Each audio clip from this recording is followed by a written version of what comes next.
Déclaration numéro 003 de Générations et Peuples solidaires, en abrégé GPS, relative à la vie de la nation.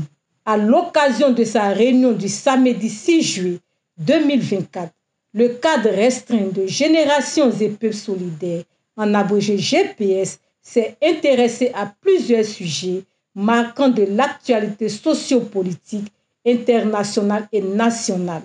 De la paix dans le monde. 3 faits notables susceptibles d'impacter significativement la paix dans le monde ont retenu l'attention de la réunion. Le premier est relatif à l'initiative courageuse et déterminée du tout nouveau président de l'Union européenne, le Premier ministre hongrois, M. Viktor Orban, de travailler au retour de la paix en Europe. Pour ce faire, il a rendu visite au président Zelensky en Ukraine le 2 juillet 2024. Ensuite, au président Poutine en Russie le 5 juillet 2024. Et enfin, au président chinois Xi Jinping le 8 juillet 2024. Il inscrit sa démarche dans une approche diplomatique dynamique pour réaliser la paix en dépit des cris d'orfraie de certains membres de l'Union européenne. GPS ne peut que soutenir l'initiative qui consiste à bâtir une paix durable dans le monde. Les 2 autres faits sont relatifs à la tenue des élections législatives, d'une part au Royaume-Uni le 4 juillet 2024 dernier et d'autre part en France le 7 juillet 2024. Notons que ces 2 pays sont des membres permanents du Conseil de sécurité des Nations Unies avec droit de veto. Il en résulte que tout changement de régime aurait pu avoir une incidence sur la paix dans le monde. Au Royaume-Uni, la victoire écrasante du Parti travailliste et la nomination de son leader Sir Keir Starmer au poste de Premier ministre ne devrait pas conduire à un changement de la politique étrangère de ce pays. Le gouvernement britannique devrait continuer à apporter son soutien à l'Ukraine contre la Russie. Il est à remarquer que, même si ce pays n'est plus membre de l'Union européenne, il demeure dans l'OTAN. En France, il faut noter la victoire sans majorité absolue du nouveau Front populaire, en abrégé NFP, au second tour des législatives. Toutefois, le refus apparent du président Macron de reconnaître le droit au nouveau Front populaire de proposer un Premier ministre et de former un gouvernement augure de lendemain de crise politique et possiblement institutionnelle. Au total, c'est donc une France fragile, peut-être divisée, qui impactera fort peu sur la dynamique de la construction de la paix en Europe et dans le monde. Des sommets de l'Alliance des États du Sahel, en abrégé AES, et de la Communauté économique des États de l'Afrique de l'Ouest, en abrégé CEDEAO. Le samedi 6 juillet 2024 à Niamey, les chefs d'État de l'AES ont décidé de franchir une étape supplémentaire vers une intégration plus poussée en donnant naissance à la Confédération des États du Sahel. Ce nouvel ensemble géopolitique ouest-africain a pour but, selon ses initiateurs, de permettre à ses membres de mutualiser leurs moyens dans des secteurs stratégiques tels que l'agriculture, l'eau, l'énergie, les transports, la défense ainsi que la finance par la création d'une banque d'investissement de l'AES. Le Mali occupe la présidence de ladite organisation pour 1 an.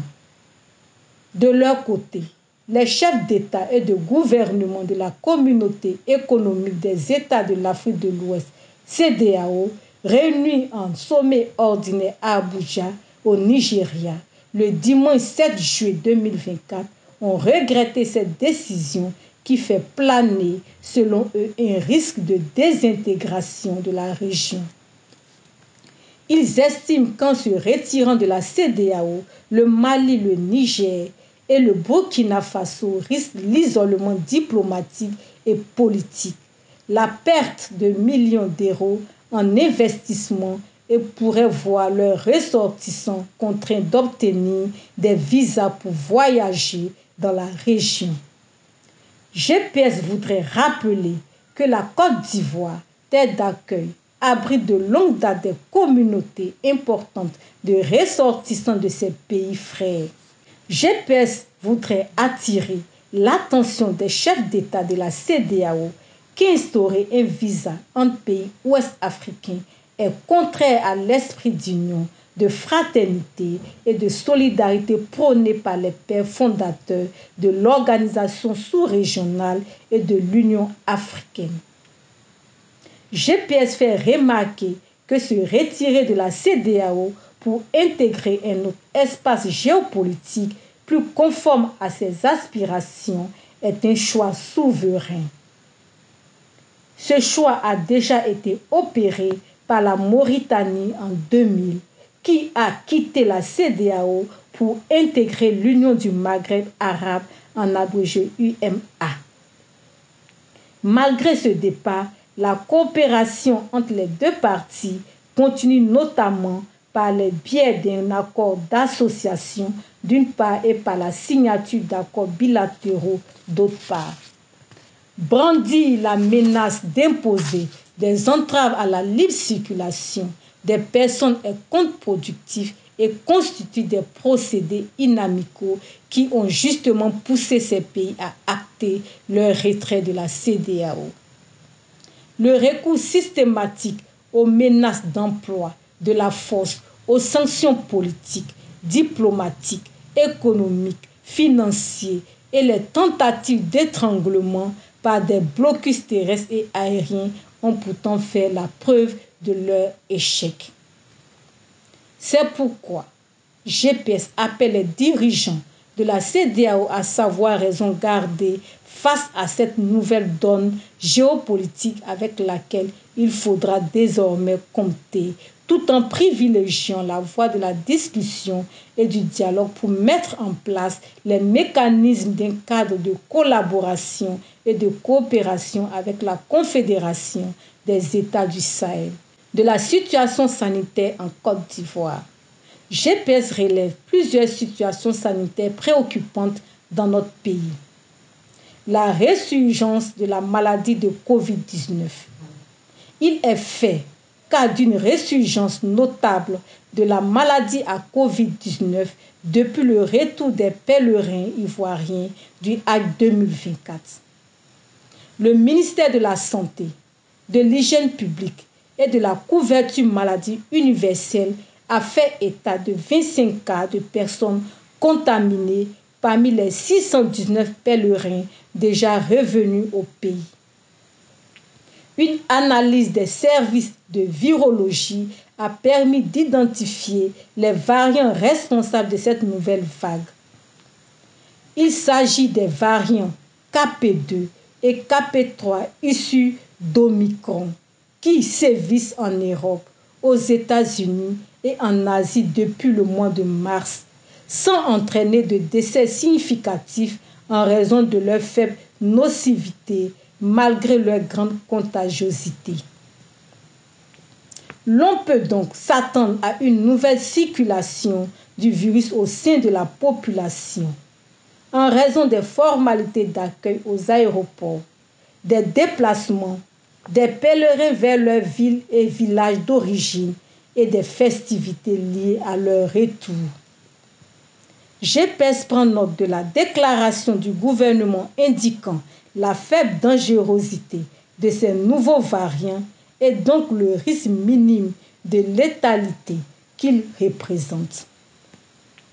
Mais, étant donné l'âge généralement avancé de ces pèlerins, du manque d'information des populations rurales et du risque de propagation rapide de cette nouvelle forme de coronavirus au sein de la population, GPS demande au gouvernement d'engager une véritable politique de communication sur cette pandémie et sur les meilleures pratiques en matière d'hygiène pour s'en prémunir. La persistance de l'épidémie de la dengue. Après sa 6e phase d'épidémie en 2023, la dengue continue de sévir sur l'étendue du territoire ivoirien, particulièrement dans les localités du district autonome d'Abidjan. Apparentée au paludisme, la dengue ne bénéficie pas de traitement spécifique et demande plus de surveillance entomologique par la lutte antivectorielle. Bien qu'une campagne dans ce sens ait été lancée avec des outils modernes tels les drones pour endiguer le mal depuis le mois de mai, cette épidémie continue son chemin à la faveur de la saison des pluies, de formation des gîtes d'eau souillés et des nombreuses inondations. GPS invite le gouvernement à faire de la santé préventive une de ses priorités majeures au même titre que la construction des infrastructures routières, car la santé favorise à la fois la croissance économique et le développement humain. Face à la récurrence des maladies épidémiques, il y a lieu de s'interroger sur les fanfaronnades du gouvernement tendant à faire croire que la Côte d'Ivoire est un petit paradis sur terre. En effet, ces pandémies viennent brutalement démontrer que la situation économique et sociale de l'Ivoirien s'est gravement détériorée. Au demeurant, GPS estime qu'il faut en rechercher les causes dans l'absence d'efficacité de la politique globale d'assainissement dans notre pays. GPS appelle ainsi à la mise en œuvre de politiques hardies en matière d'assainissement, d'hygiène publique et d'environnement pour parvenir à créer des conditions de vie modernes et saines pour nos populations. La non-opérationnalité de la couverture maladie universelle, en abrégé CEMU. Une opération de lancement des bureaux mobiles d'enrôlement et de retrait des cas de la couverture maladie universelle, en abrégé CEMU, a été initiée récemment. Cette opération vise, selon ses promoteurs, à rapprocher le processus d'enrôlement des populations en vue d'accroître le nombre de personnes enrôlées et de consolider la mise en œuvre de la CEMU. Bien que la démarche puisse être encouragée, il est important de souligner les dysfonctionnements majeurs de cette structure qui, au lieu de rapprocher les services de santé des populations, les éloigne chaque jour davantage en raison de son inopérabilité dans la majorité des centres de santé. Cette plateforme, censée prendre en charge 70% des dépenses de santé des populations, fait face à de nombreux écueils. Depuis sa mise en œuvre en 2019, les souscripteurs rencontrent d'importantes difficultés à se faire soigner convenablement, notamment en raison de l'insuffisance des infrastructures, du manque de médicaments et de la lenteur administrative. Par ailleurs, les retards fréquents dans la distribution des cas CEMU et le manque de personnel formé pour gérer cette couverture ajoutent aux frustrations des bénéficiaires potentiels.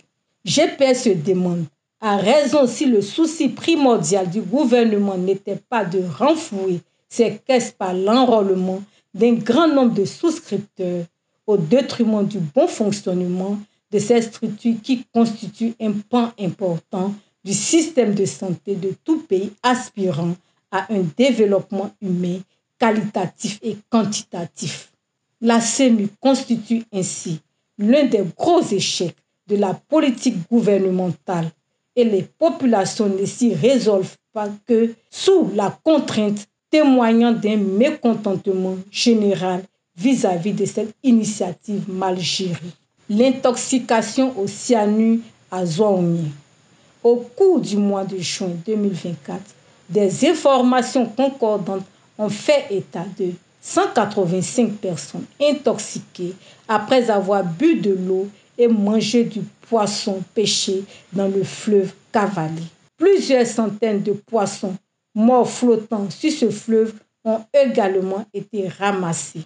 Des premières investigations, il ressort que ces intoxications seraient dues à un accident industriel impliquant la mine d'or d'Ity exploitée par le groupe minier canadien Endeavour Mining. Des rejets de cyanure, un poison virulent utilisé pour traiter l'or et le débarrasser de ses déchets, auraient ainsi été déversés accidentellement dans le fleuve. Le cyanure est extrêmement toxique pour la vie humaine et animale, provoquant des troubles respiratoires, cardiovasculaires et neurologiques et pouvant être fatal en cas d'exposition élevée. En raison de cet empoisonnement du cours d'eau, la pêche a été suspendue pour une période indéterminée et l'eau courante a été coupée. Les habitants, interdits de boire l'eau des puits en raison de soupçons de contamination de la nappe phréatique, doivent se contenter de citernes d'eau que la société Endeavour Mining se résout à leur envoyer pour leur consommation. GPS s'étonne du silence du gouvernement sur ce scandale environnemental qui rappelle les heures sombres du Pobo-Koala.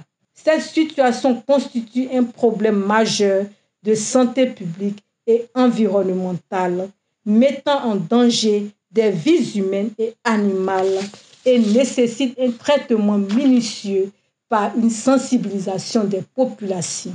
Une enquête devrait être diligentée par les autorités compétentes afin d'établir les responsabilités, de même qu'un audit externe des principes de l'hygiène santé environnement, en abrégé HSE, et de la politique environnementale de la mine d'Ity. C'est le lieu d'interpeller sur le laxisme qui règne face au non-respect des cahiers de charges par bon nombre de grandes entreprises industrielles une fois installées dans notre pays.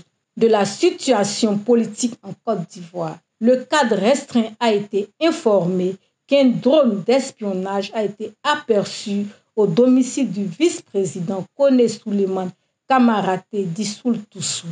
GPS dénonce cet acte attentatoire à la vie privée d'un citoyen qui semble plutôt correspondre à une opération d'intimidation. GPS attire l'attention de l'opinion nationale et internationale sur l'acharnement dont le mouvement et ses cadres continuent de faire l'objet. Fait à Abidjan, le 9 juillet 2024, le cadre restreint de Générations et Peuples solidaires.